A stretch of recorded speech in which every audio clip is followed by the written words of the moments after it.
Tēnei te pō, nau mai te pō, e tū e te pō. Tēnei rā au e mii atu ana ki koutou, o tirā ki tātou i roto i tēnei pō, tēnā koutou, rire au, pai mā rire. Kia ora everybody, Jay Wilson here from Te Pai Pai Waho, connecting to you tonight through a number of channels, and tonight's kaupapa is a continuation of WAIRUATANGA, and number 4 in season 6, and specifically focusing in on clearing and injecting energy, good energy, into places and spaces. But before I do that, e mii atu ana, e tangi ana ki o tātou mate, o tira ki ngā kaupapa katoa te wā, e pikauri ana e tēnā o koutou o tātou, tēnei e mii atu ana. Ki tērā mate o tātou ki te reureu, kei te pāpai e kipa, kei te rangatira, e moe e oki. O ki tonu mai ki a tātou ngā mauetanga i o rātou kua rumene atu ki te pō, tēnā koutou, kia ora katoa tātou. So, as I said, clearing and injecting positive energy into spaces and places. And I'm going to talk about takahipare, tai te kawa, and then just going into a new place or a new space, arriving at a new place. And I want to talk specifically about a example over the weekend.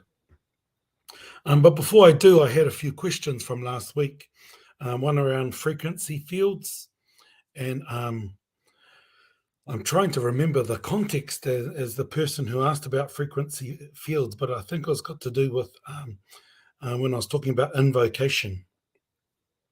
And so there are always frequency fields everywhere, which is why we use chanting and waiata and music generally as part of our ceremonies, simply because that helps to massage those frequencies. It helps to send out a vibration to take the group as well as inject positive energy into places and spaces. But I want to get into the 3 take specifically. So takahipare, which is takahipare is the blessing of a house after a funeral, after a loved one has passed. Tai te kawa, which is the ceremonies to do with opening a new house, specifically or traditionally a new meeting house, but things adapt over time. And then injecting good energy into a place as well. So, kaupapa number 1, takahipare, and I wanted to cover that first, simply because it's something that happens all the time. And as I said earlier, a takahipare is a blessing. Kia ora, tēnā koe, amatirangi. A takahipare is where you go and you tramp the house. And you think about the literal translation, tramp the house. What you're doing is going to takahi the place, so that as you step, you inject energy into wherever your footsteps go. But also you bang the wall to do the same thing, to imprint positive energy and to awaken the place, awaken the walls of the building. And as you do that, as you knock on the walls, as you tramp, what you're doing is you're saying, wake up. You, the house, you have lost somebody that lived in you, whoever the person may be. You have lost that person. That person has passed on and transitioned to the next world. However, it's now time to reawaken you and to give you new life, to ensure that the energy of that loved one has gone and goes on to their next journey, but also to ensure that you inject positive energy for those that are left behind. Kia kaua wai o te wairuatatanga te mate, kia tā ranga noa ki ngā pakitara o te rā ki te tā uu o te ware, o tino kia tukuna ia kia rere, to ensure that the person that is passed on doesn't stay there suspended and just hanging around, but goes on to their next journey, into their next role in the next life. And there are whole different ways of how you do it. And however you do it is how you do it. But if there's karanga, if there's prayers, if there's songs, if there's water, if there's no water, whatever you do, the way it's done, there's some key ingredients. And they all activate the senses. So one is sound, to activate one of the senses. The other is physically going around so that you can see that those people are going around your house. So it's activating another sense. And then once we have the kai, it's activating other senses, smell, taste, etc. As well as the karakia, as the chant and the waiata, the songs are being conducted or being sung. What happens is it helps rebalance if there's an imbalance. And providing that balance is the key to all of these ceremonies. And takahi whare, I actually said injecting positivity. But what it is, actually, it's ensuring that you go back to balance, realign and rebalance. Because tapua noa is living in a state of balance. And if you tend to one side or tend to the other side, you have to then go through a process of rebalance again. So that's takahi whare. Tai te kawa, usually done at dawn. The other final thing about takahi whare, some will do it after the burial, before returning back to the marae, and some won't, simply because you're working out time and you want to feed your manuhiri. So some will do it after the hakari and once everybody's gone, or some will do it the next day, because many marae will still have those who will sleep the night. And in our case, we do that because as the whānaupani, we've been outside sleeping with our mate, outside either in the veranda or in a whare mate. And then we come back into the meeting house after the tangi, once you come back onto the marae, and then you sleep the house that night. Then you go and takahi the ware next day. So that's the takahi whare, the tramping of the house to realign and rebalance the energy. The tai te kawa, number 2, is the special ceremony that's usually done at dawn, where you do the karakia tawhito. That's the most common way to do it. And again, other than the key ceremonies, and each tribe will do it quite slightly different. Some won't have karanga, some will have karanga, some won't have a pū tātara, some will. Some will only have men doing the karakia, some will have women doing it as well. And what it does is, and usually the women do it in the waiata form, but all of those different variations, again, activate those same senses. One thing that's really key, and I notice this as I go around and I see different agendas, and kei tēnā marae, kei tēnā marae. But what I know and was taught is you don't have a pōhiri at an opening after the opening's been done, because you whakaeke onto the marae with the kāhui or the kāhui tohunga as they whakaeke on.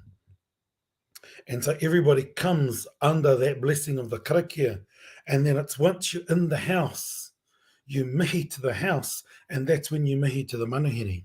And that's the chance for the manuhiri to respond, so that the focus is on the house.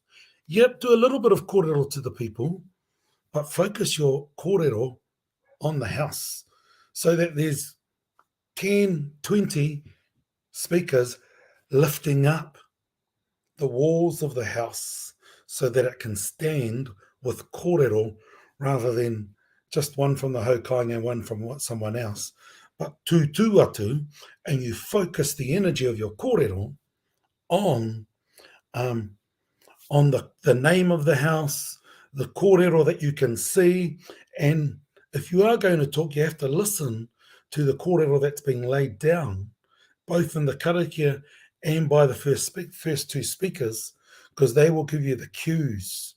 And as they give you those cues, that's then the chance for you to stand up to not only mihi to the tohunga, but to, more importantly, mihi to the house and complement the karakia. All of that happens by engaging your senses again, and it finishes with a big hakari. So all of those senses are engaged. Example number 3 that I want to talk about is when you arrive at a new place, say a hotel. Do you do a big long karakia? Over to you. There's no wrong answer to that. Over to you. I will always do a little thing which only takes a couple of seconds, but that's taken a whole lot of practice. But before that, I'd go around, when I was first out of university and had my first job where I did a lot of traveling and staying in hotels, and that I'd just, send some energy around to ensure that the balance is right for me. And whereas now I probably do it in 1 or 2 seconds. And it's not that I'm cutting shortcuts, but what I'm doing is, as a result of practice, you're able to send that energy before you strike a match or the flick of a thumb. And what's important about that is the intention that you send when you're doing that. Another example, which is the example I had in Wanganui on the weekend, went down to tidy up one of our rentals. And there wasn't anything bad in there, bad energy, but it was paru. But more importantly, what we did is we went around to just rebalance the energy in the house, in the land. And what was beautiful about it, again, we're invoking those key senses. And as we invoke those key senses, what's really important is we then, as we started to clean up, we're playing sounds just from our phone. We did a kai and doing all of those things that you'd normally do for a takaiware, but in this case, rebalancing, reawakening, and putting some love into the house before others move in. And probably because I take it for granted, I thought, oh, yep, kapai, it feels good. Now I've got to go back to the shop because we'd forgotten to get something, and left the others there. And when I came back, I went, oh, geez, yeah, that karakia worked. But more importantly, it reminded me that, yes, you can go somewhere, and when you're doing it, sometimes you might not feel the change, but because I went away, then came back, I was able to feel a very significant shift in the energy. And as we had rebalanced it together, felt that, and it was beautiful. So just wanted to share the importance of clearing, injecting, or rebalancing energy wherever it is. My mother always taught me, when I go for a swim in a foreign place, you mihi that place and you mihi it through karakia. You acknowledge that place through karakia so that you're saying, I am you and you are me. Here are my tupuna, here are my kaitiaki, saying hello to you, whether that's a river, a lake, a moana, whatever. And no different to going to other places and spaces where you want to inject and rebalance those places. So ka te ake. just trying to find, in this whole series on Wairuatanga, trying to find some practical examples to help people go through this. Nā reira, e te iwi, e mi I kau atu ana ki koutou, o ti rā ki tātou katoa I roto I tēnei pō. Kia wakaire ake ngā kupu ki te tā u nui, orangi nui a tāne e tū nei, turuturo I ti whakamaua kia tīna, hui e, tai ki e. Pō marire.